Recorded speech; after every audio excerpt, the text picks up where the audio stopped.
Prezadas e prezados, eu hoje quero falar sobre o jornalista de futebol André Rocha, meu amigo André Rocha.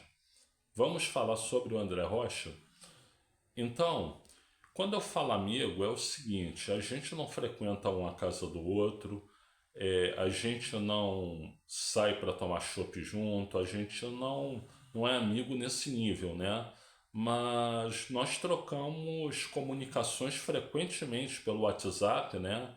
Então nós temos uma relação de proximidade, muito embora não seja uma relação de tanta proximidade para um frequentar a casa do outro e sair para beber junto, né? Ou para comer junto, almoçar junto, etc, né? Bom, eu conheci o André Rocha lá, se eu não me engano, o ano era 2016, né? Antes disso, em 2014, eu comecei a acompanhar um jovem André Rocha, 2014 ou 2015, eu não me recordo bem, né? Um jovem André Rocha na ESPN, e eu via o cara falar de tática, mas o cara entendia de tática pra caramba. O cara entendia muito de tática, muito de tática. E eu que sou meio burrinho para tática, né? Eu, na verdade, eu conheço tática até certo ponto, né? O trivial da tática no futebol, eu ficava impressionado, porque ele não ficava nada a dever ao Paulo Vinícius Coelho, PVC, nessa questão de tática, né? Não ficava nada a dever ao Mauro César Pereira, né? Não ficava nada a dever ao Paulo Calçade, todos eles na época da ESPN, né? Gente, eu gostava da ESPN e sigo gostando da ESPN, apesar dela ter decaído muito desde que o Trajano saiu, né? Mas ainda assim eu gosto, né? Tem ótimos profissionais. Mas então, essa turma aí da ESPN, como os caras entendiam de tática, e um deles era o André Rocha, né? E, bom, eu acompanhava, aí eu soube do blog dele, comecei a acompanhar o blog dele, né? Até hoje em dia eu não acompanho tanto, né? André, você me desculpa porque estou enrolado até com outras situações, mas acompanhava bastante o blog dele. Um dia, o professor João Paulo Medina me convida para um evento lá em São Paulo, num hotel de luxo em São Paulo, em que se ia propor fazer um diagnóstico para o futebol brasileiro.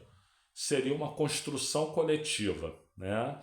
Olha, gente, eu sou especialista em calendário do futebol brasileiro. Durante muitos anos eu escrevi na Universidade do Futebol, que é exatamente dirigida pelo professor Medina. Então o professor Medina julgou por bem me chamar, eu fui um dos convidados, né? E aí eu estava no avião indo do Rio para São Paulo. Quem é que eu vejo entrar? André Rocha, né? O cara tá aqui.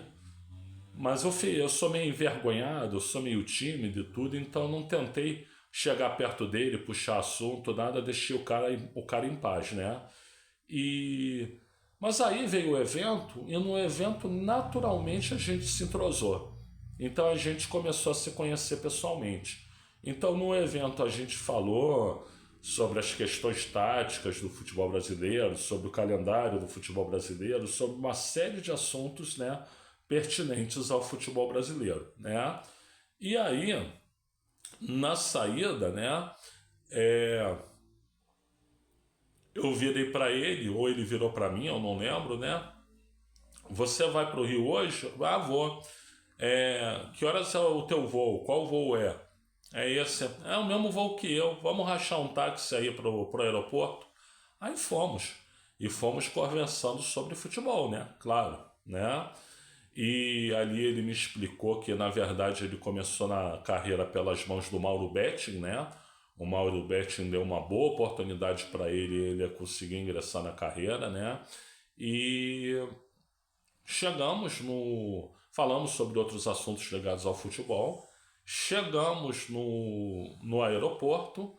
Então fomos juntos, fomos falando sobre futebol, mas fomos falando sobre outros assuntos também. Por exemplo, o André Rocha era espírita, né? E eu sou espírita. Então a gente falou do espiritismo, falou sobre o Centro Leon Denis, que é um centro espírita famoso no Rio de Janeiro, né? Que é onde ele trabalhava e onde eu, às vezes, frequentava, né? E, e aí chegamos no Rio, aí ele me perguntou, em que bairro você mora? Eu falei, Vila Valqueire. Na época eu morava em Vila Valqueire, né? Cara, que coincidência, eu também moro em Vila Valqueire. Vamos rachar um táxi? Vamos. Aí fomos no táxi conversando, falamos sobre espiritismo, falamos sobre futebol. é, Enfim, foi muito agradável conviver com o André Rocha. Muito legal conviver com o André Rocha, né?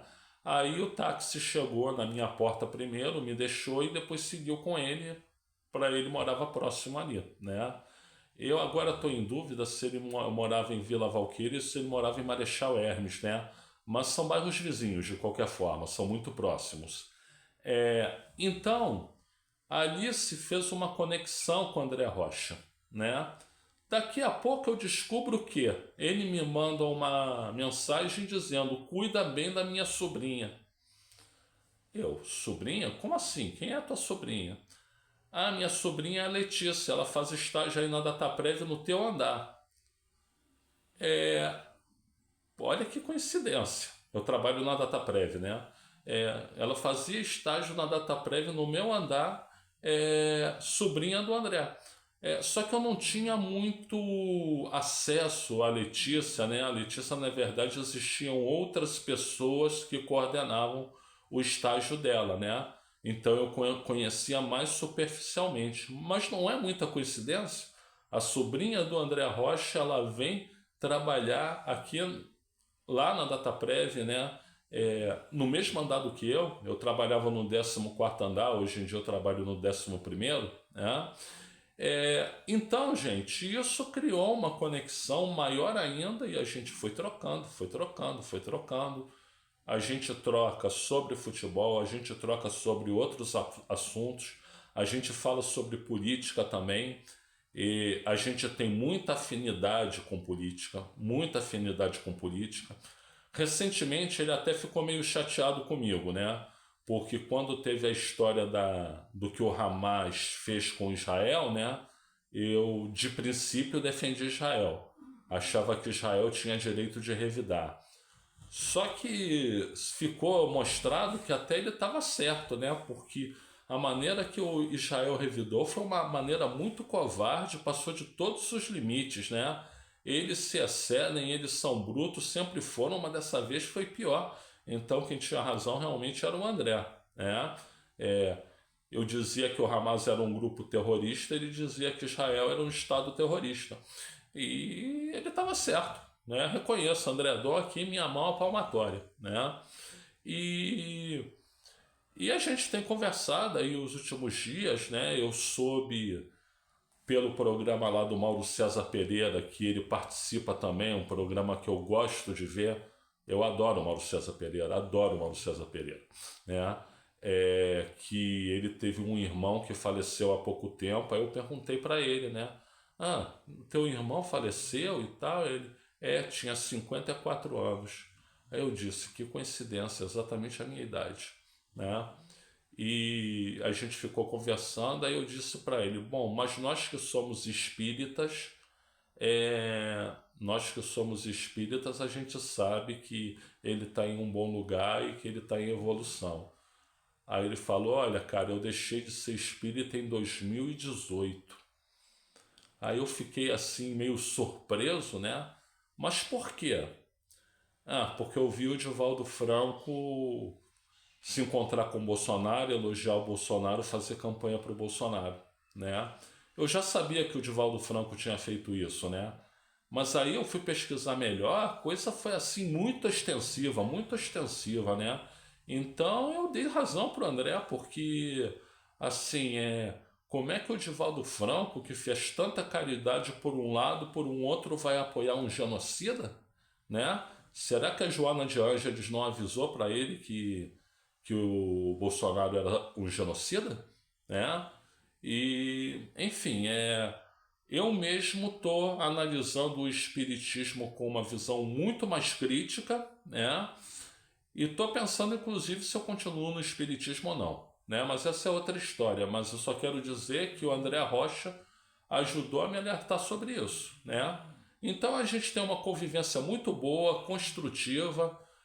O que ele fala são coisas que acrescentam para mim e eu quero crer que o que eu falo são coisas que acrescentam para ele também. Então é uma relação muito legal. É um grande jornalista esportivo, né? Temos visão política muito, muito, muito parecida, né? E uma vez eu meti ele numa furada, porque eu participava de um grupo de discussão de futebol, de gestão no futebol, chamado Futebol SA. E quando o assunto era futebol, os caras que estavam lá no grupo arrebentavam, porque entendiam muito de gestão, eu aprendia demais, né? Mas de repente a discussão descambava para política e aí era todo mundo de direita. Era todo mundo de direita, quase, né? E aí eu me ferrava, e eu debatia e tudo isso. Eu fiz a asneira de convidar o André Rocha para participar do grupo. Ele entrou no grupo, ele começou a participar, mas quando viu que a visão era de política de direita, ele disse para mim: olha, cara, desculpa, mas eu vou cair fora. E ele caiu fora, e depois quem caiu fora fui eu, né? Aí eu voltei depois, eles me expulsaram. Ai, ai, esse povo de direita não tem a mínima compostura, né? Mas são caras que entendiam muito de gestão de futebol. Só que é aquilo, né? Política você sabe como é. Mas eu e o André estamos muito afinados na política. Bom, gente, foi bom falar aqui com você sobre o André Rocha. É um cara que eu admiro muito, tá? Gente, eu sou o Luiz Felipe Chateaubriand e a parte objetiva do vídeo termina aqui. Se você quiser continuar para ver o que eu vou pedir, eu não vou pedir nada demais, você por gentileza continua. Se você não quiser assistir isso, você está liberado por mim, como se eu tivesse poder algum só de liberar você, né? Mas está, entre aspas, liberado por mim, vai com Deus e eu te vejo na próxima, né? Bom, gente, o que eu tenho a pedir são coisas bem simples, né? Pelo menos a maioria delas, né? A primeira, que você se inscreva aqui no canal. É fácil se inscrever, é só você apertar o botão de inscrever-se com o dedo ou então vai com o mouse se você está no computador, né? Eu preciso de inscrições, eu tenho aí 6 meses para ter 1000 inscrições, por hora eu tenho 640, né? Porque eu pretendo monetizar, né? E para monetizar você tem que ter 1000 inscrições ao longo de 12 meses, né? Então, se você se inscreve, você me ajuda muito, muito, muito. Segundo ponto, eu peço para você para dar like no vídeo. Dá like no vídeo, como o Pilhado diz, bota o dedão aí no like, bota o dedão aí no like, tudo, né? Porque os likes me ajudam também. Dá teu like agora para não esquecer depois, né? Os likes me ajudam também. Quanto mais like eu tenho, mais o YouTube recomenda. Quanto mais o YouTube recomenda, mais gente assiste, né?